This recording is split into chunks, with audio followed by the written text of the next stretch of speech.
Eggs are a powerhouse of nutrition. With 13 essential vitamins and nutrients, they pack a wallop of vitamin D as well as a whole lot of protein.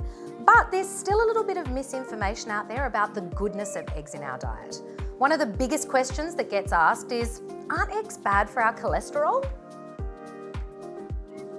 Well, the short and simple answer to this is no, they're not.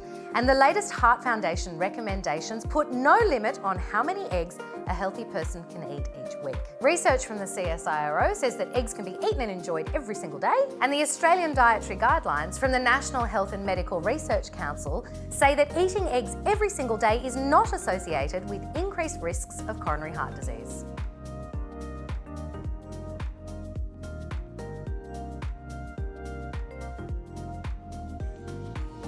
In fact, eggs actually have a minimal effect on blood cholesterol levels and are encouraged as part of a heart-healthy eating pattern. Just remember to be mindful of what you choose to eat them with. Pair them with fibre and vitamin-packed companions, and what you get is a protein and nutrient-dense flavour bomb that will support a healthy lifestyle. And you can crack into that.